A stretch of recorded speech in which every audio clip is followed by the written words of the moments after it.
Well, last time we talked about geometric series, yes? So if you look down here, we had a geometric series. This is kind of like a special version of a more general situation that we considered. So the one we really considered was of this form, AR to the M plus AR to the M plus 1. Remember this? Yeah, plus AR to the M plus 2, etc. Yeah? Now, see this one, which is the one the book initially treats, that just, like, what's the starting value of M? So A is just a constant, right? R, what do we call that? That's just that's the ratio for these geometrics. And M was like the starting power, right? So that's the start power. And this version that the book kind of hones in on, that's the one where what's true about M? Like, what's the starting power on the ratio? Yeah, it's just the M equal to 0. Okay, so what we did was slightly more general than the situation the book had, yes? Okay. So and what we came up with was this formula that happens to be down here. Okay, but again, our formula was a little bit more robust than this one. Okay, and the book has this little theorem right here. If S is equal to this geometric series, then S is equal to A over 1 minus R if the absolute value of R is less than 1. And actually, there's a typo here. This should not be a 1. This should be a 0, right? Remember, the starting power was 0. You know what I'm saying? Okay, but what did we actually show? We showed that if you started with the power M, so ARM, AR to the M plus 1, M plus 1 plus etc. What is this thing going to sum to? There was a 1 minus R down here, but what was upstairs?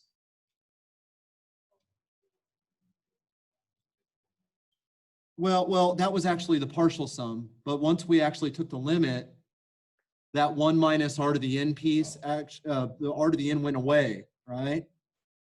And what we just ended up with AR to the M. It's basically the first term, okay? So this is nice. This is just the first term. First term, that's what ends up being upstairs, and then you have over 1 minus R. And what is the requirement on R in order for this formula to be true? The ratio has to actually be a true fraction trapped between -1 and 1. Otherwise, we will have divergence.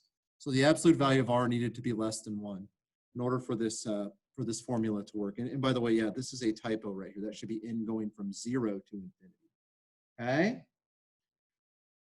All right. So what about these infinite series that we see right here? Okay, these ones that are sitting right here. So first of all, what is the common ratio for this first guy? What's R? R is a third. Okay. What is M? The starting power is 0. And what is A for this guy? Yeah, it's just 1, right? The constant sitting next to everything is just 1. All right, so our formula here, so is our common ratio an absolute value less than 1? Yes, indeed. So AR to the M, we're like, that's our first term, but what's our first term in this case? What is it? 1, right? Over 1 minus a third.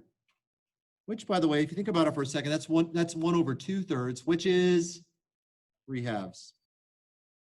Okay, so that's what that thing would sum to. That series would converge to 1.5. Okay, the more and more terms you add on, the series, the sum will get closer and closer and closer to 1.5. Okay, all right. So what about this second one right here? We already did that one, didn't we? Remember? We kind of rewrote this thing. So what do I write this as? Just to remind you, 0.3, what is that? 3/10 plus, okay, what about the next guy? That's 3 over 100, but I should maybe write that as 3 over 10 squared. The third one is 3/1000ths, yes? Maybe I should write that as 3/10 cubed, plus etc. And what we do here is factor out, notice that we have 3 times a tenth plus 3 times 1/10 squared plus 3 times 1/10 cubed plus etc., etc. Yeah? And what's our A? 3. What's R? 1/10. And of course, M is 1. Okay? So again, this thing is going to be AR to the M, which is basically just the first term, which in this case happens to be 3/10, divided by 1 minus R. So it's 1 minus a tenth in this case. And again, it's critical that R in absolute value be less than 1. So this guy is 3/10 over 9/10, which is 3/9 or a third, right? Interesting. Okay. So just keeping track of things like up here, this guy was 3/2. This guy was a third. We had already done that one. Now this one's a little strange. Look at it. You have 1 minus a half plus a fourth minus an eighth plus etc. It's alternating in sign here. What do I do with this one? How should I write this?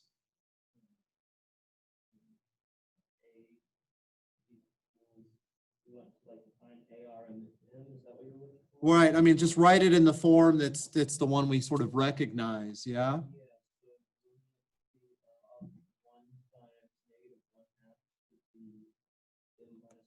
Yeah, so this would be, I mean, the first, so you could almost think of the first term as -1/2 to the 0, right? Plus, what's the next term? You have -1/2. I should just think of that as -1/2 to the 1. What's the third term? The third term, 1/4. How should I think of that? -1/2 squared plus -1/2 cubed. You see it? Yeah?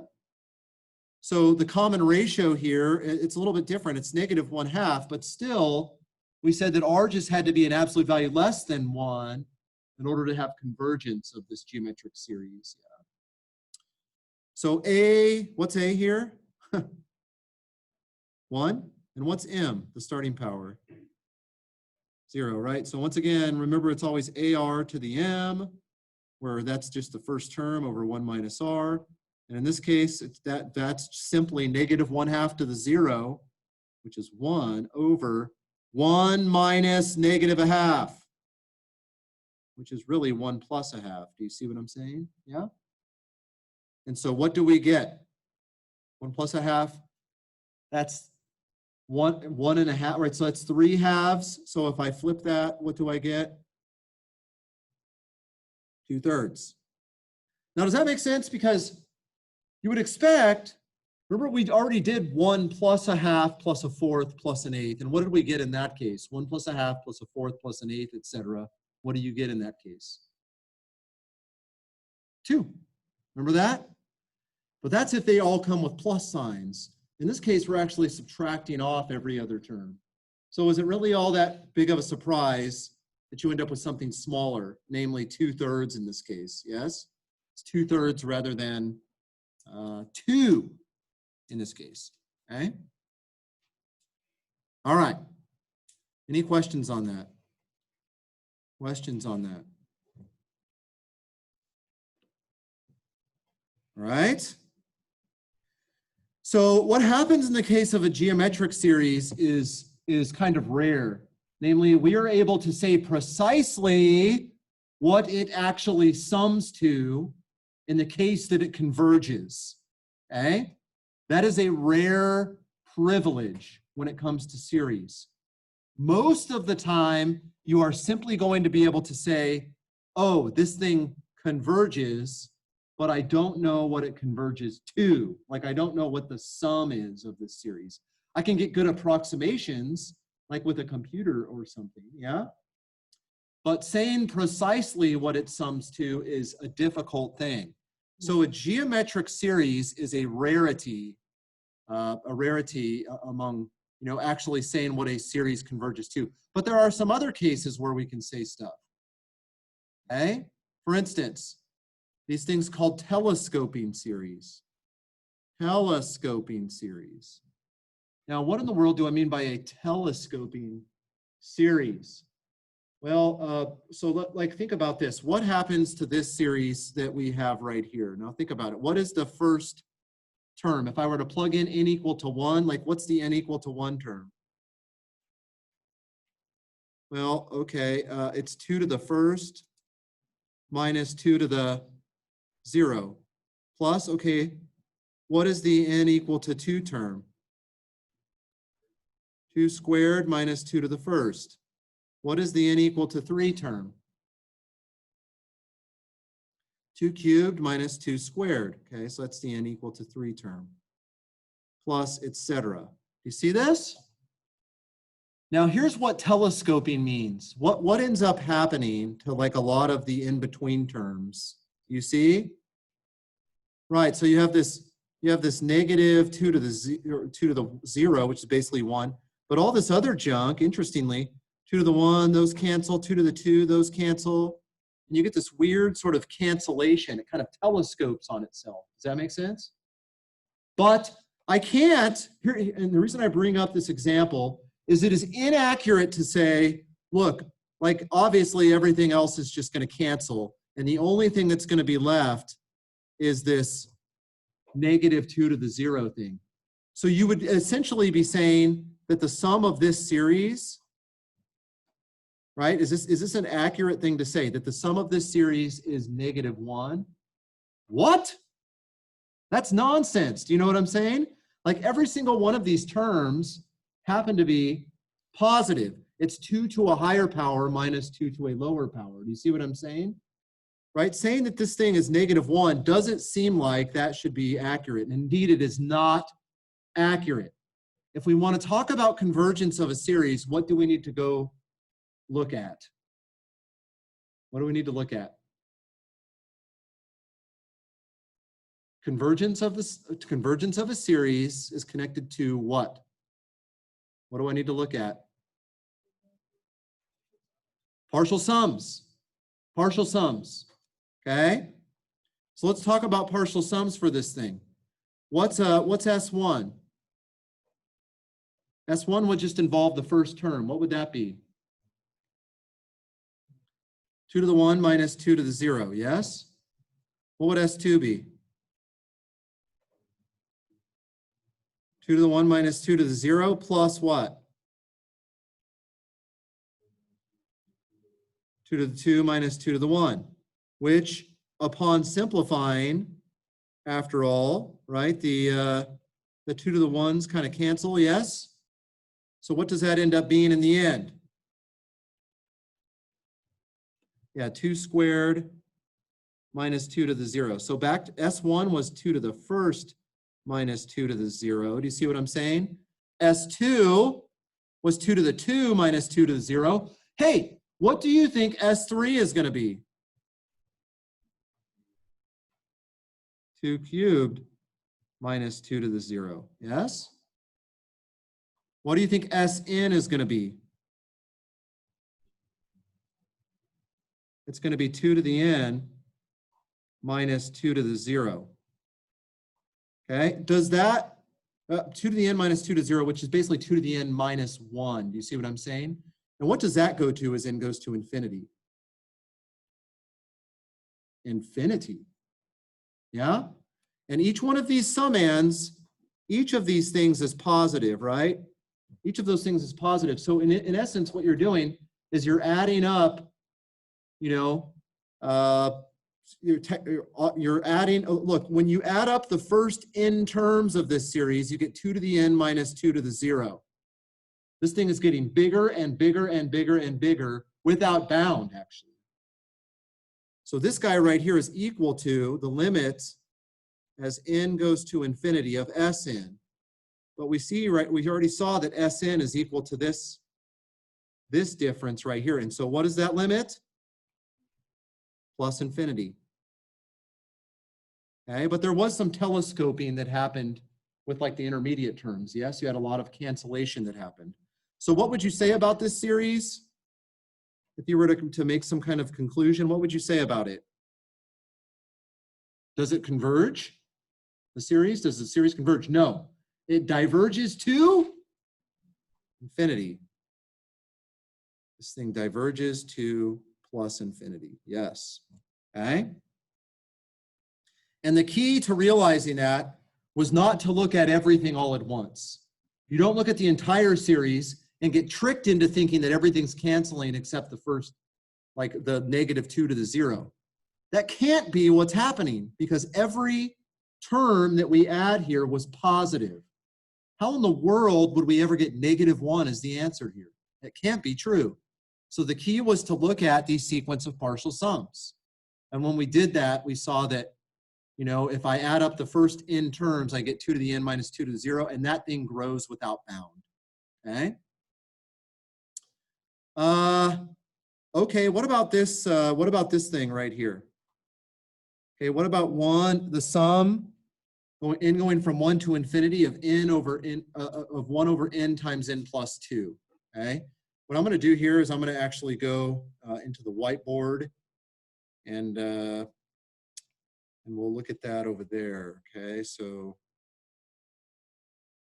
so let's do this one together over here. Okay, sum n going from 1 to infinity, 1 over n times n plus 2. Okay, what do you guys think we should do?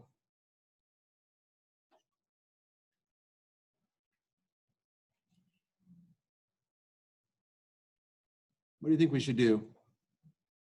What would you do if this was an integral? Partial fraction decomposition. Yeah? Here we go again. So let's try that at first. Let's do a partial fraction decomp. You guys thought that was over, right? It isn't. Partial fraction decomp. So let's kind of think about this. Okay, so I have 1 over n times n plus 2. Okay, that's interesting. How am I going to write this thing? How is it that we would write this thing? Yeah, that's right. A over n plus b over n plus 2. How do I figure out what a and b are? What do I do? Multiply through, right? I mean, I can clear the denominator by multiplying through by n times n plus 2, or I can bring it to a common denominator. Same idea.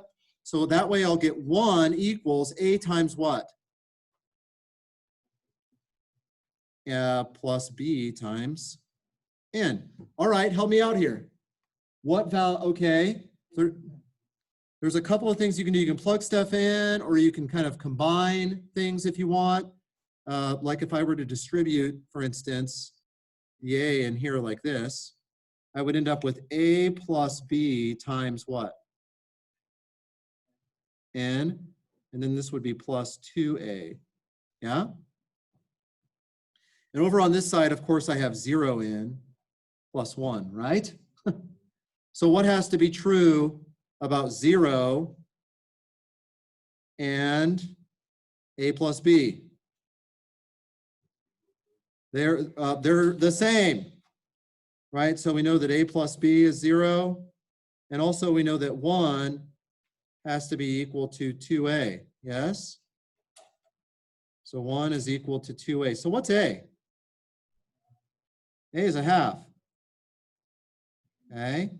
And if I take this and put that right there, hey, guess what b is? B is -1/2, yes. What's another way I could have done all that? You could have plugged in, right? I mean, if I went back to the beginning and I said 1 is equal to a times n plus 2 plus b times n, what are some things I could have plugged in? Sure, n equal to -2. If I plug in n equal to -2, on the left-hand side, I'm still equal to 1. The first summand dies, and the a goes away. But then I have what? -2b. So what's b? Negative 1/2. Again, we can kind of see it once again. And what is the other value of n I could plug in? Sure, 0. And if I plug in 0, on the left-hand side, I get 1. And on the right-hand side, I get 2a. So I get that a is 1/2. Okay? Multiple ways to skin that cat, yeah? Which is great. The more opportunities we have to get to the same information, the better. So that means, my friends, that this sum can be rewritten. Okay? It's going to be the sum in going from 1 to infinity of what? 1 over n times n plus 2. We just figured out that a is 1/2, right? And so what is it going to be? 1/2 over n minus what?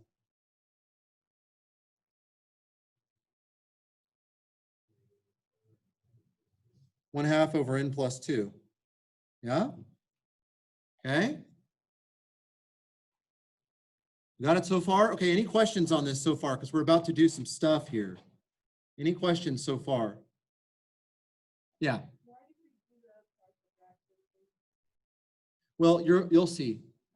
Well, because we didn't know how to deal with this in the first place, right? I mean, do you know what the sum of 1 over n times n? I mean, I don't know what that's going to be. I mean, that's going to be some weird, like, if I were to write this out, right? Oops. If I were to write this out, what would it be? It would be like 1 over 1 times 3 plus, what would the next term be? Right, because this comes from the case n equal to 1. Does that make sense? 1 over 1 times 3. What's the next sum n going to be? Yeah, 1 over 2 times 4 plus etc. And it's like, I don't know what that is, right? I don't know what that's even getting closer and closer to. Hopefully, doing the partial fraction decomposition is going to make that much clearer. Does that make sense? We're gonna go to the nth partial sums and see if we can figure out what the limit is. But when you have two things that look basically the same except for a minus sign in between, you know that you're going to have some kind of telescoping situation going on. There's going to be a lot of intermediate cancellation that happens. So let's look at that. Okay, so like what's S1? So hang on, let's kind of write some stuff down here. What is S1? What's S1 equal? Right, it's 1/2 over 1 minus 1/2 over what? Over 3. Does that make sense? Yeah? What about S2? It's 1/2.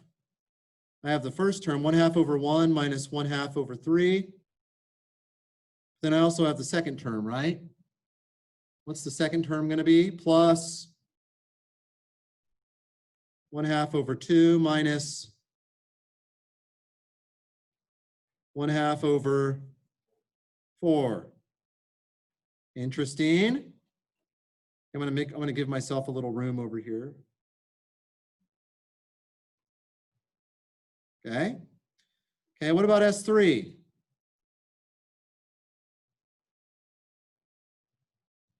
Well, it's going to be 1/2 over 1 minus 1/2 over 3 plus 1/2 over 2 minus 1/2 over 4. You might say, where are we going with this nonsense?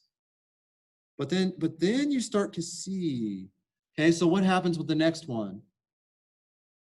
1/2 over 3 minus 1/2 over 5. Again, this is coming from the n equal to 1 case, this is the n equal to 2 case, and this is the n equal to 3 case, right? This is the n equal to 3 case. Does that make sense? Right, corresponding, here's n equal to 1, 2, and 3, and then of course the other ones are just n plus 2, yeah? But what happens? Is there some cancellation that happens here? Yeah. This guy and this guy cancel. Okay? Okay, what about S4?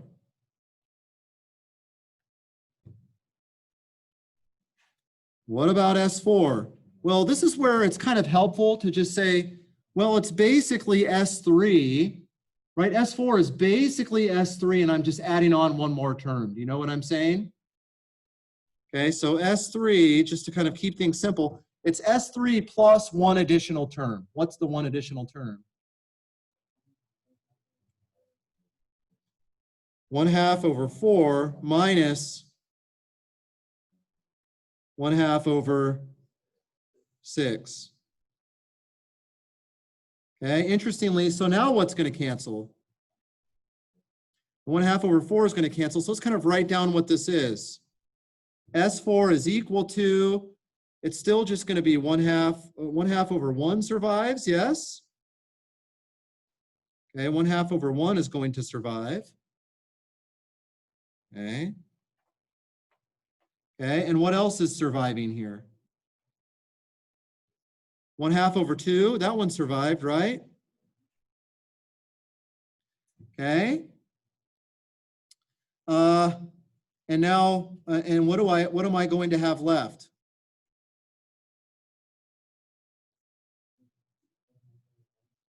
Minus 1/2 over 5, minus 1/2 over 6. And I think that we might be able to start seeing a pattern here. Because what was S3? Let me write S3 right here carefully so that we just have it. S3, stare at that for a minute. That was over there on the right. S3 was 1/2 over 1 plus 1/2 over 2. And then I subtracted some stuff. What did I subtract? Minus 1/2 over 4 minus 1/2 over 5. You see that? What is the pattern? Well, it looks like once we get to S3 and S4, it seems like the 1/2 over 1 plus 1/2 over 2 stuff survives, yeah? But then it looks like we have two terms that we subtract off. Okay, minus 1/2 over 4 and minus 1/2 over 5. What do 4 and 5 have to do with 3? They're 1 more and 2 more than 3, respectively. Yes? What do 5 and 6 have to do with 4 in the case of S4? What do 5 and 6 have to do with 4?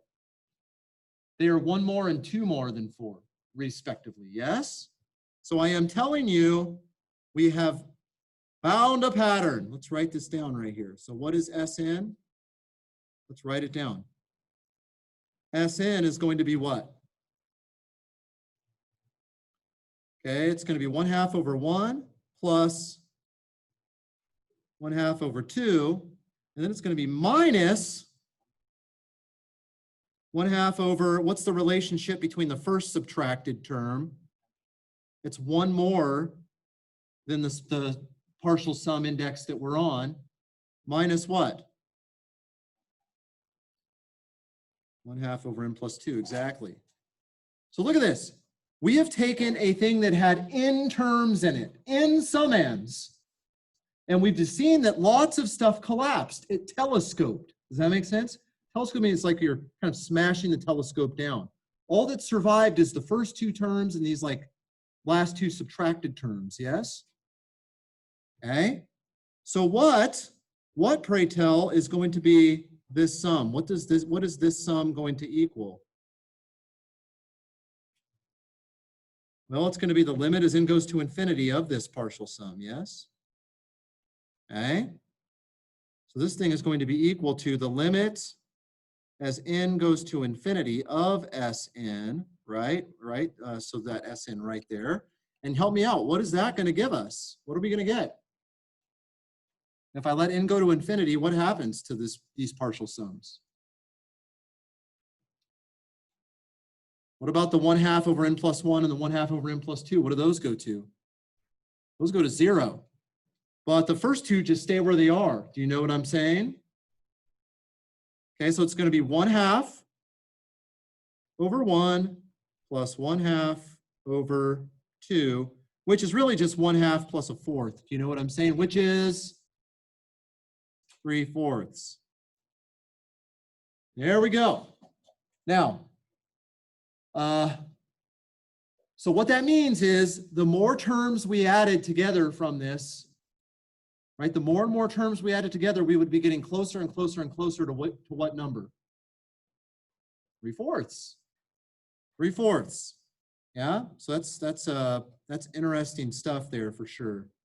Okay. The more and more terms we add on, we get 3/4. And the key there was using partial fraction decomposition so that we could actually figure out easily what the nth partial sum was without it being an obnoxious sum of like n terms or something. Yeah? Okay? All right. So what I want you to do, okay, any questions on that? Please ask. Any questions?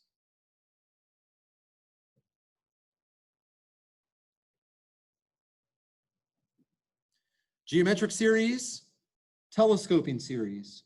Those are two things that we can handle. And oftentimes telescoping series will involve a partial fraction decomposition of one sort or stripe. Yes.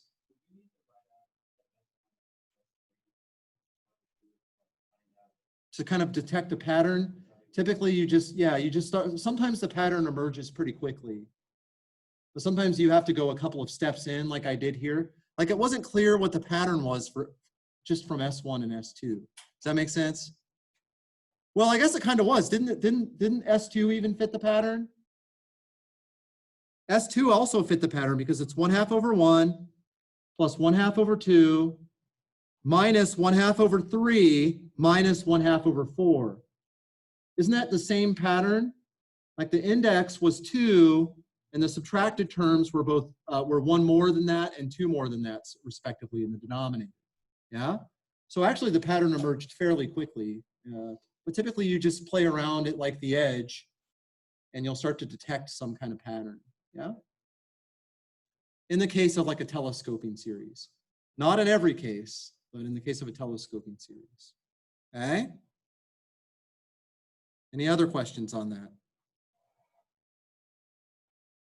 All right, here, I want to give you one to work on yourself, okay? So what about this? Okay, sum n going from 1 to infinity of 1 over n times n plus 1. That might look a little bit different from what we just did. Well, what's the difference between what we just did and this guy? Huh?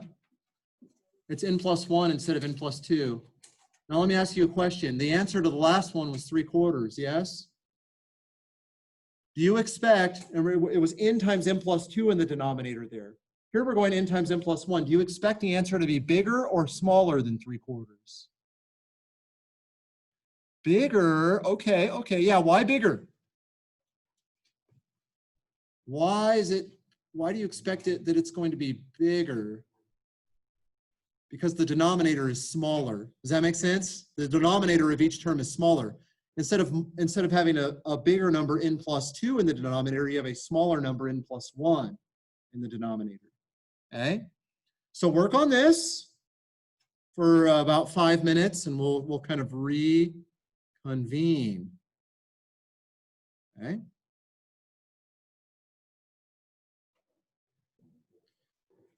All right, somebody tell me what to do. Okay, partial fraction decomposition. So I start with this. So like 1 over n times n plus 1. How do you write this?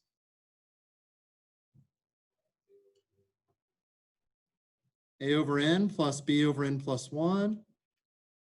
And again, and once again, I mean, you guys kind of know what to do at this point. So that means that 1 would have to be equal to a times n plus 1 plus b times n. And you can kind of sort stuff out from there. But in the end, what do you end up just determining that a and b are? Yeah, 1 over n minus 1 over n plus 1. Good. Okay. So what's S1? Again, let's start the process here. So these terms, right? So this actually this sum, right? So this is sum n going from 1 to infinity. I could just replace 1 over n times n plus 1 by 1 over n minus 1 over n plus 1. And then it will telescope. Yes, it will telescope. Okay, so what's S1? What's S1?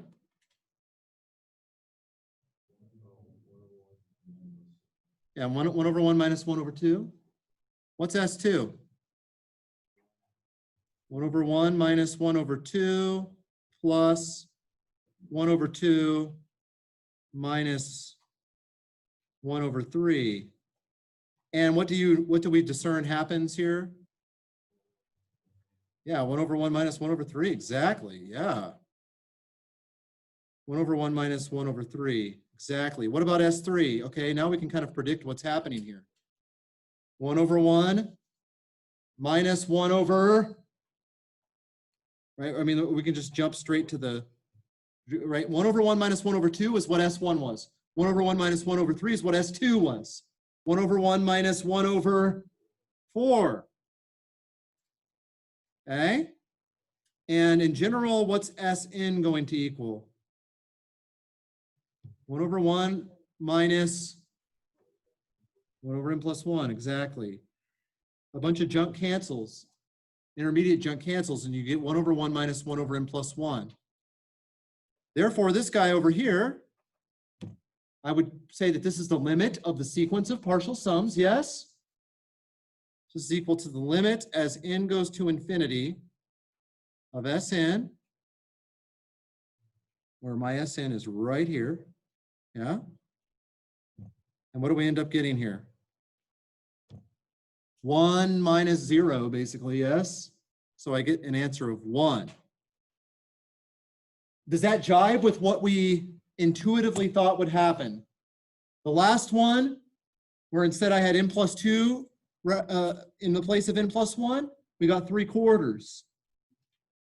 We said that because n plus 2 had gotten smaller, that the overall answer would be bigger. Is 1 bigger than 3/4? Yes, it better be, yeah? Okay, so 1 is bigger than 3/4, so this actually jibes with what we kind of expected would happen, okay?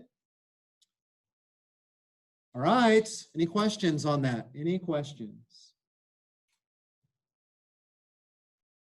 So we've completely slayed the beast of geometric series. We know how to deal with telescoping series, and oftentimes that will involve a partial fraction decomposition of some kind, yeah? And in this section primarily, we're really focusing on the sequence of partial sums. This is kind of our bread and butter, bedrock element that's determining convergence. And that's true all the time for series. But eventually, we'll start to realize, oh, we can kind of recast this limit of a sequence of partial sums in light of like an integral, for instance. We can kind of estimate things with an integral.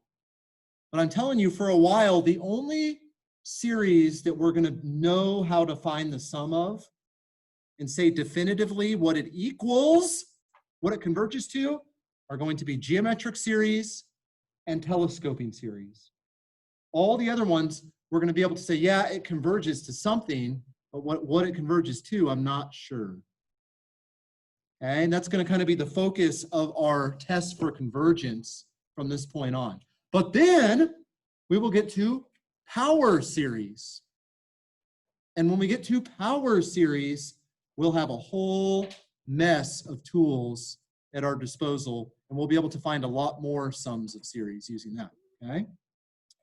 But for right now, geometric series and telescoping series are going to be the only two that we know how to find explicitly what the sum of the series is, okay? All right, that's it for now.